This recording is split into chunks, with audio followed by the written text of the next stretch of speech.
Ya, jangan sampai kita ini awal semangat akhirnya luntur.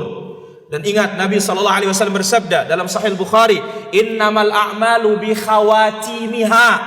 Amalan itu tergantung ujungnya. Kita ini alhamdulillah di atas Islam, dan kita pun harus berdoa terus di atas Islam. Lihat Nabi Yusuf, di dalam Al-Quran disebutkan tawaffani muslimah. Ya Allah, wafatkan aku dalam keadaan Islam. Wa alhiqni bis salihin. Pertemukanlah aku dengan orang-orang saleh. Tidak ada yang menjamin kita istiqamah sampai akhir hayat. Oleh karena itu Nabi SAW mengajarkan doa, ya muqallibal qulub, tsabbit qalbi ala dinika. Wahai yang maha membolak-balikan hati, tetapkan hatiku di atas agamamu. Kenapa para hadirin? Nabi SAW sebutkan, qulubu bani Adam baina usbu'aini min asabi'ir rahman. Hatinya kita semua ini berada di dua jemari tangan Allah yang layak dengan kebesarannya, tidak sama dengan makhluknya. Allah bolak-balikkan hati kita sesukanya. Maka cocok dalam Sahih Muslim disebutkan Nabi SAW bersabda, segeralah kalian beramal saleh sebelum datangnya fitnah seperti potongan-potongan malam. Paginya seorang beriman, sorenya kafir. Sorenya beriman, paginya kafir. Kenapa? Yabi'u dinahu bi'aradin minad dunya. Dia jual agama pakai sepeser dan sedikit dari dunia ini. Tidak ada jaminan bagi kita. Maka apa? Banyak-banyak berdoa, ya muqallibal qulub, tsabbit qalbi ala dinika. Kemudian di dalam surat Ali Imran Allah sebutkan doanya orang-orang saleh, Rabbana la tuzigh qulubana ba'da id hadaitana. Ya Allah, jangan tuzigh qulubana, jangan selewengkan hati kami setelah Engkau memberikan kami hidayah. Rabbana la tuzigh qulubana ba'da id hadaitana wa hab lana min ladunka rahmah innaka antal wahhab. Jadi yang beriman wa'tasamu, dia pegang teguh, ittisam. Maka Imam Al-Bukhari di dalam sahihnya, bab terakhir sebelum yang terakhir, bab yang kedua sebelum yang terakhir, beliau menulis kitab Al-I'tisam bil Kitab was Sunnah, berpegang teguh dengan Al-Quran, berpegang teguh dengan sunnah Nabi SAW. Kemudian dalam hadis Al-Irbad ibn Sariyah, hadis ini dinamakan hadis perpisahan. Apa kata Nabi SAW? Usikum bitaqwallah was-sam'i wat-tha'ah wa in ta'ammara 'alaikum 'abdun habashi fa innahu may ya'ish minkum fasayara ikhtilafan katsira fa 'alaikum bisunnati wa sunnatil khulafa'ir rasyidin al-mahdiyyin tamassaku biha wa 'addu 'alaiha bin nawajid. Pegang cara Nabi itu dan gigit dia dengan gigi geraham kalian. Kemudian disebutkan dalam surat yang lain, wa'tasimu bihablillah, berpegang teguhlah dengan tali agama Allah, Al-Quran. Jadi nggak cukup sekedar terima Islam tapi tidak berpegang dan tidak sabar di atasnya.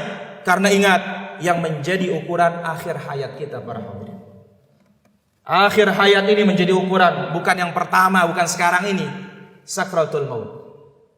Itu sebabnya telah disebutkan oleh Nabi SAW, amalan itu bergantung pada penutupnya. Coba lihat di dalam Arba'in Nawawiyah, Nabi SAW menjelaskan, dibawa oleh Imam Nawawi rahimahullah ta'ala, innar rajul la ya'mal bi'amali ahli jannah hatta ma yakunu bainahu wa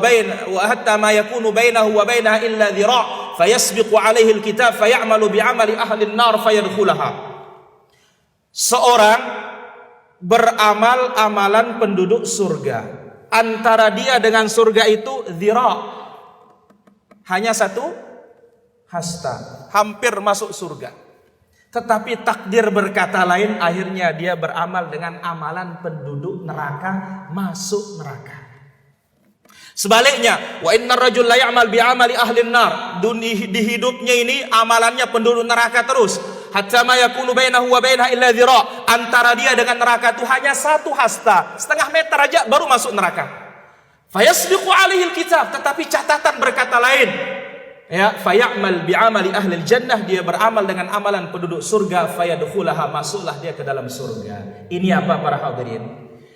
Hadis ini bukan berarti aduh apa gunanya saya lelah-lelah beribadah, toh juga nanti kalau masuk neraka.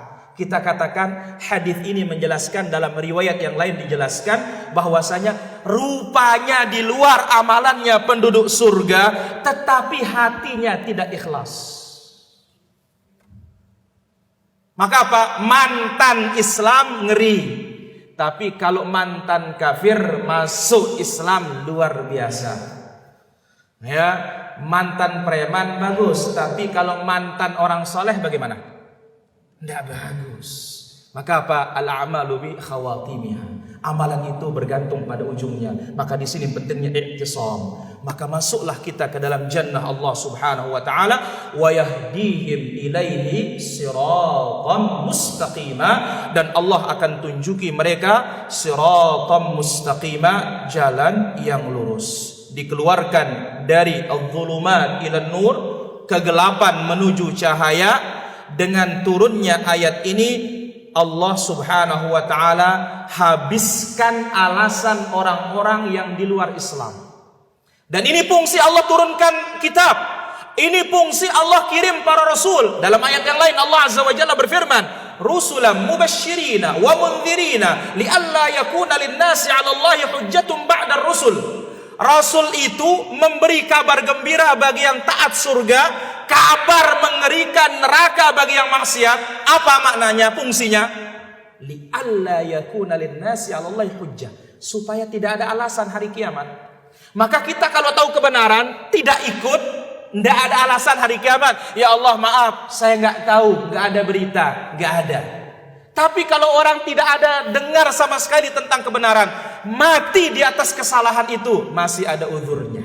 Allah Azza wa Jalla berfirman, "Wa ma kunna mu'adzibina hatta nab'atsa rasula." Kami tidak menyiksa suatu kaum sampai kami mengutus utusan kepada mereka.